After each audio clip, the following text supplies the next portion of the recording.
In the dark world of medieval Europe, your soul was never truly safe.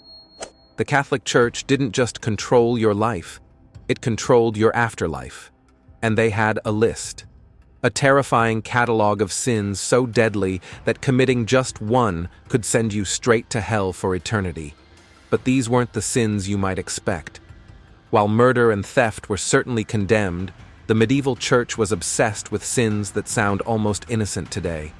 Sins that millions of people commit every single day without thinking twice about it. What's shocking is that some of these deadly sins were so common that entire populations lived in constant fear of damnation. And the punishments? They were far worse than anything you could imagine. In this video, we'll reveal the 12 most deadly sins according to the medieval church. And the last one will shock you, because it's something every single person watching this video has probably done. Let's start with the sin that the medieval church considered the root of all evil, the one that could destroy your soul before you even realized you'd committed it. Pride wasn't just thinking highly of yourself in medieval times. It was the ultimate act of rebellion against God himself. And the church's definition of pride was so broad that almost everyone was guilty of it without even knowing. According to medieval theology, pride was the original sin that caused Lucifer's fall from heaven. It was the sin that made humans eat from the forbidden tree. And it was the sin that the church believed was hiding in every human heart, waiting to destroy them. But here's what's truly disturbing. The medieval church taught that pride could be committed in your thoughts alone. You didn't have to say or do anything prideful. Simply feeling satisfied with your own accomplishments, thinking you were good at something, or believing you deserved credit for your hard work was enough to damn your soul forever. Medieval priests would preach that even thinking you were a good Christian was a form of pride. Believing you were holy, righteous, or saved was considered the highest form of arrogance. This created a psychological trap where trying to be good made you evil, and thinking you were saved proved you were damned. What's shocking is how this played out in real life. Medieval people lived in constant terror of their own thoughts. They would confess to priests not for things they had done, but for momentary feelings of accomplishment or satisfaction. Farmers would confess to feeling proud of their harvest. Craftsmen would confess to thinking their work was well done. The church even taught that certain facial expressions could reveal pride. Smiling too much, walking with confidence, or speaking clearly and directly were all seen as signs of the deadly sin of pride. People would deliberately slouch, mumble, and avoid eye contact to appear humble. But the most disturbing aspect of medieval pride was how it was used to control entire populations. The church taught that peasants who complained about their living conditions were guilty of pride. They were refusing to accept the humble position God had given them. Serfs who wanted freedom were prideful. Women who wanted education were prideful. Anyone who questioned the church's authority was committing the deadliest sin of all. And the punishment for pride? The church taught that prideful people would spend eternity in hell, broken on a wheel of fire, experiencing every bone in their body being crushed over and over again for all time. But if you think pride was the church's strangest obsession, wait until you hear about their views on anger. Medieval people couldn't even get upset without risking eternal damnation. But the church's definition of wrath went far beyond losing your temper. It included emotions that we consider completely normal today. According to medieval doctrine, wrath wasn't just about violence or rage. It included frustration, annoyance, impatience, and even sadness that lasted too long. The church taught that any negative emotion directed toward another person, no matter how mild, was a form of wrath that could condemn your soul. But here's what's truly shocking. The church also taught that certain types of righteous anger were actually worse than murder. Being angry at church officials, feeling frustrated with religious teachings, or getting upset about church corruption were considered forms of wrath so severe that they were unforgivable. This created an impossible situation for medieval people. They were supposed to be angry about sin and injustice. The Bible commanded it. But they were also forbidden from feeling angry about anything the church did, even when church officials were clearly corrupt, abusive, or hypocritical. Medieval priests would preach that even feeling angry about your own suffering was a deadly sin. If you were poor, hungry, or sick, you were supposed to thank God for the opportunity to suffer like Christ. Getting upset about your misfortune showed a lack of faith and was a direct insult to God's will. What's even more disturbing is how this was used to suppress any form of resistance or rebellion. Peasants who were angry about unfair taxes were committing wrath. Serfs who resented their masters were sinning against God. Women who were frustrated with their treatment were guilty of a deadly sin. The church taught specific techniques for recognizing sinful anger. If your heart beat faster when someone annoyed you, that was wrath. If you clenched your fists or jaw, that was wrath. If you had trouble sleeping because you were thinking about someone who had wronged you, that was wrath. But the most insidious aspect of medieval wrath was the teaching about internal anger. The church claimed that even if you never showed your anger outwardly, never spoke harshly, and never acted aggressively, you were still committing a deadly sin if you felt angry inside. God could see your heart, and internal anger was just as damning as external violence. Medieval people would confess to priests about momentary feelings of irritation toward their neighbors, brief frustration with their children, or passing annoyance with bad weather. They lived in constant fear that their natural human emotions were sending them to hell. And the punishment for wrath in medieval teaching? Eternal dismemberment, spending forever being torn apart by demons while experiencing the maximum possible rage and hatred, but being unable to act on it. But the church's obsession with controlling emotions didn't stop with anger. They had an even stranger fixation on something that sounds almost innocent: excessive eating. In medieval times, enjoying your food too much could literally damn your soul. But the church's definition of gluttony was so extreme that almost everyone was guilty of it multiple times a day. Gluttony wasn't just about eating too much.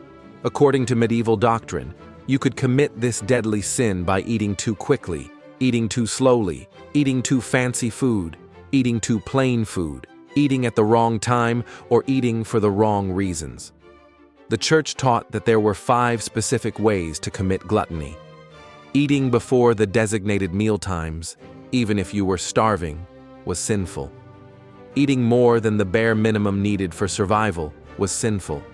Eating food that tasted too good was sinful. Eating with too much enthusiasm was sinful. And eating for pleasure rather than just sustenance was the deadliest form of gluttony. But here's what's truly shocking. The church also taught that certain thoughts about food were forms of gluttony. Looking forward to meals, thinking about flavors you enjoyed, or planning what to cook were all considered sinful desires that could condemn your soul. Medieval people lived in a world where they were expected to eat just enough to stay alive, but no more. They were supposed to feel no pleasure from food, show no enthusiasm for meals, and never anticipate eating.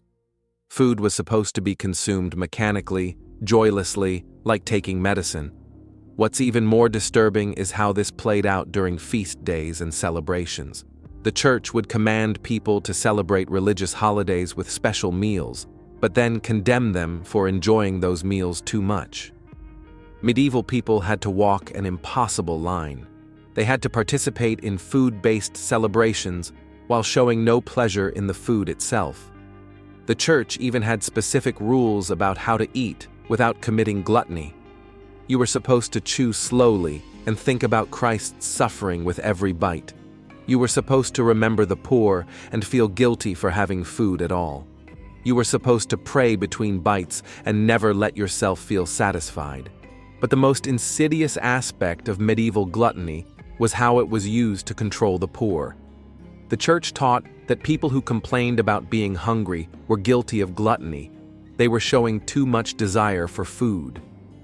Starving peasants who begged for bread were committing the sin of gluttony by wanting food too much.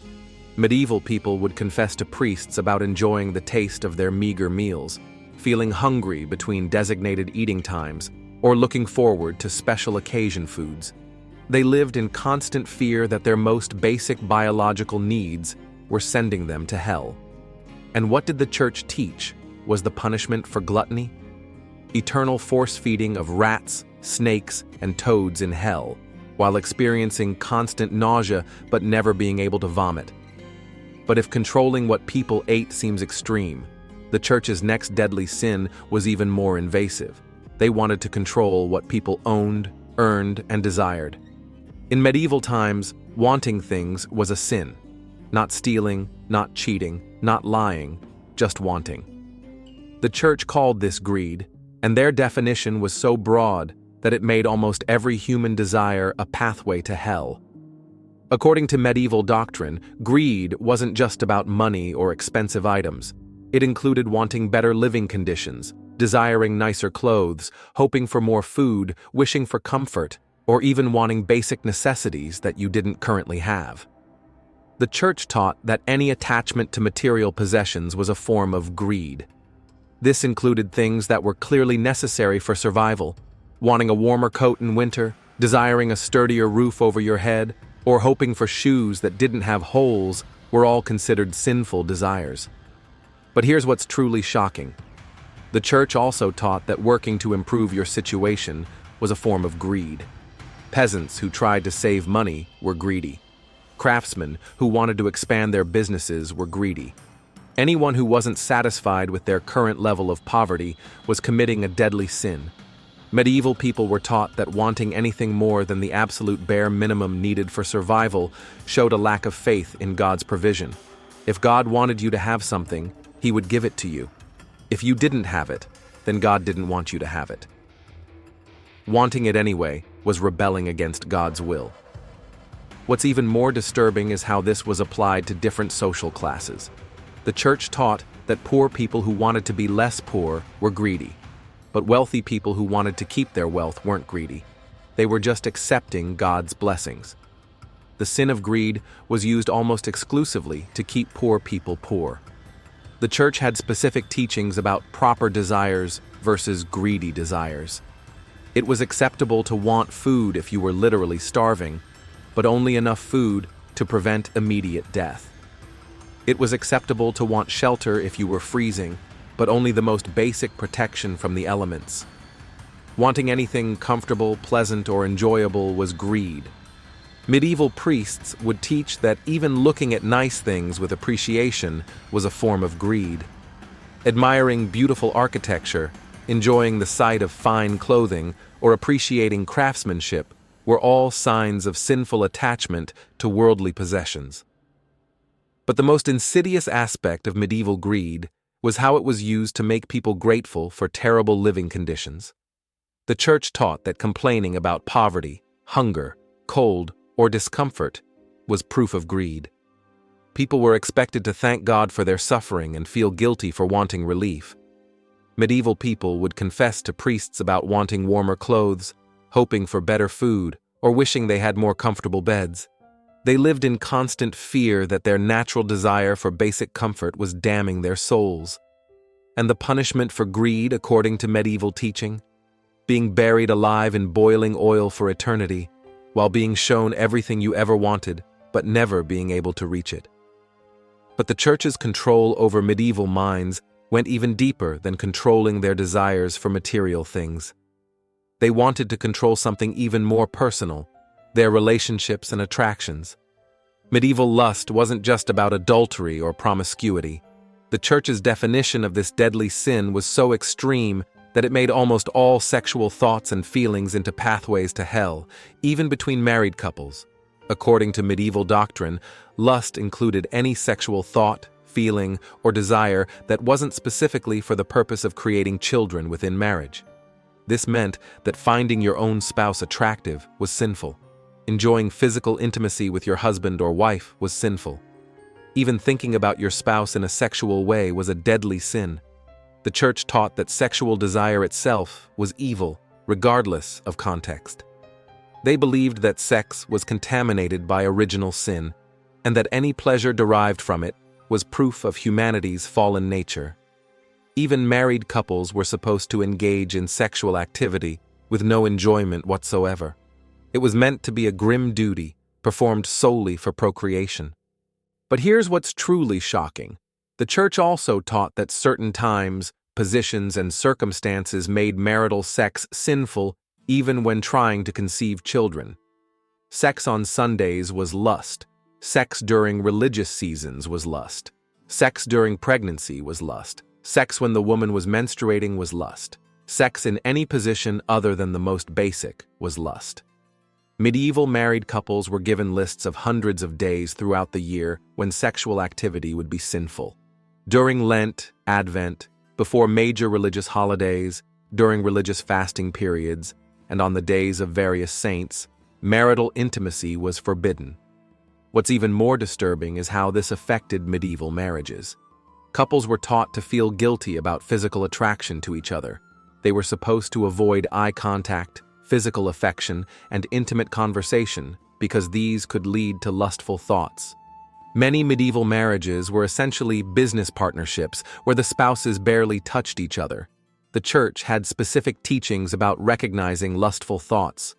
If you found someone physically attractive, that was lust. If you enjoyed looking at your spouse, that was lust. If you had dreams with any sexual content, that was lust. If your heart beat faster when you were near someone you found attractive, that was lust. Medieval people would confess to priests about finding their own spouses attractive, having sexual dreams, or feeling physical desire for their marriage partners. They lived in constant fear that their most natural human feelings were sending them to hell. But the most insidious aspect of medieval lust was how it was used to destroy intimacy and love between married couples. The church taught that loving your spouse too much was itself a form of lust. You were supposed to love God more than any human being, and strong marital love was seen as competition with divine love. And what was the punishment for lust according to medieval teaching? Being smothered in fire and brimstone for eternity while experiencing overwhelming sexual desire that could never be satisfied. But if controlling people's most intimate relationships seems invasive, the church had an even stranger obsession. They wanted to control how much effort people put into their daily lives. In medieval times, not working hard enough was a deadly sin, but the church's definition of sloth was so twisted that it made rest, relaxation, and even sleep into potential pathways to hell. Sloth wasn't just about being lazy.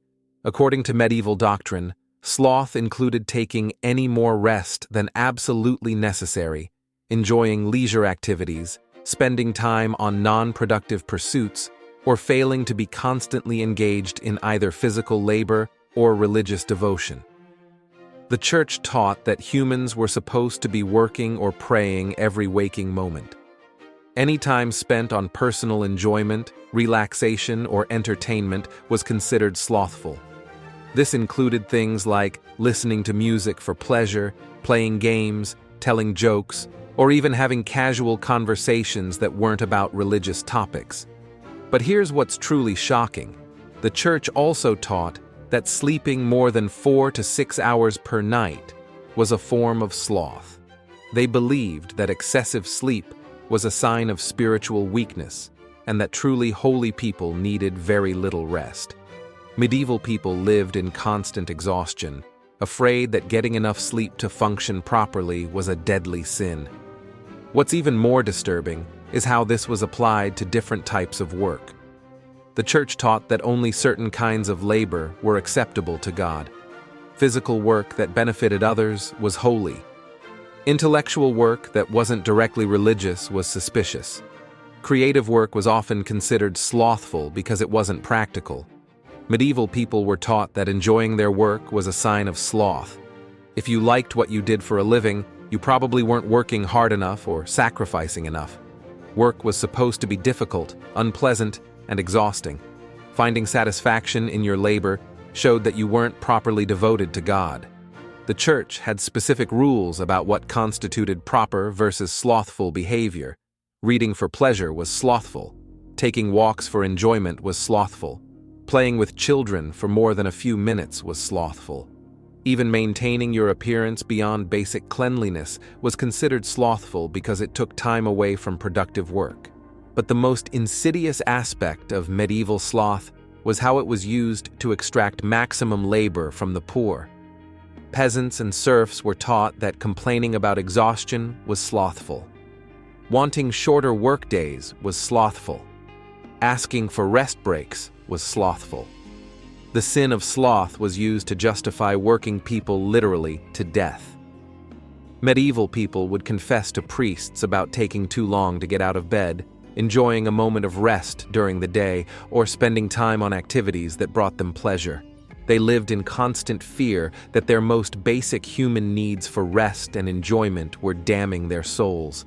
And the punishment for sloth, according to medieval teaching, being thrown into a pit of snakes for eternity while being constantly forced to run, but never being allowed to rest. But the Church's control over medieval life went even beyond regulating work and rest. They had a deadly sin that made one of humanity's most natural emotions into a pathway to hell. Envy in medieval times wasn't just about jealousy or resentment. The Church's definition of this deadly sin was so broad that it made almost any comparison between yourself and others into a damnable offense. According to medieval doctrine, envy included noticing that other people had better lives than you, wishing you had someone else's advantages, feeling sad about your own disadvantages, or even admiring other people's good fortune too much. The Church taught that comparing yourself to others in any way was inherently sinful. This meant that poor people who noticed that rich people lived better were envious. Sick people who wished they were healthy like others were envious. Uneducated people who wanted to learn like educated people were envious. But here's what's truly shocking. The Church also taught that certain positive feelings toward others were actually forms of envy. Admiring someone's talents was envy because it showed you wanted what they had. Appreciating someone's good fortune was envy because it revealed your own dissatisfaction. Even complimenting others was suspect because it might indicate envious feelings. Medieval people were taught that God had given everyone exactly the life they deserved, and that being unsatisfied with your lot in life was an insult to divine justice. If you were poor, sick, or suffering, it was because God wanted you to be poor, sick, or suffering. Wanting to change that situation showed a lack of faith in God's wisdom. What's even more disturbing is how this affected medieval society. The Church taught that social mobility was essentially sinful. Peasants who wanted to become merchants were envious.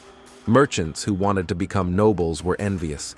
Anyone who wasn't satisfied with the social class they were born into was committing a deadly sin. The Church had specific teachings about recognizing envious thoughts. If you felt sad when hearing about someone else's good news, that was envy. If you felt relieved when hearing about someone else's misfortune, that was also envy. If you wondered why God had blessed others more than you, that was envy. Medieval people lived in a world where they weren't allowed to want what others had, admire others' success, or even acknowledge that some people lived better lives than they did. They were supposed to be completely satisfied with their own circumstances, no matter how terrible those circumstances were. But the most insidious aspect of medieval envy was how it was used to prevent social change. The Church taught that movements for social justice were rooted in envy. Peasant rebellions were envious. Demands for fair wages were envious. Any organized effort to improve living conditions was seen as collective envy and was condemned as sinful. Medieval people would confess to priests about feeling sad when they saw others better clothing, wishing they had others' opportunities, or wondering why their lives were so much harder than their neighbors. They lived in constant fear that their natural human tendency to compare and aspire was sending them to hell. And the punishment for envy, according to medieval teaching? Having your eyes sewn shut with wire for eternity while being forced to hear descriptions of all the wonderful things you could never see or have. But if the 7 deadly sins seem restrictive, they were just the beginning. The medieval church had identified additional sins so severe that committing them would guarantee eternal damnation with no possibility of forgiveness. Heresy wasn't just disagreeing with the church, it was thinking for yourself about religious matters. And the medieval definition of heresy was so broad that almost any independent thought could be considered a capital offense against God. According to medieval doctrine, heresy included questioning any church teaching, suggesting alternative interpretations of Scripture, claiming to have received direct revelation from God, or believing that salvation was possible outside the Catholic Church.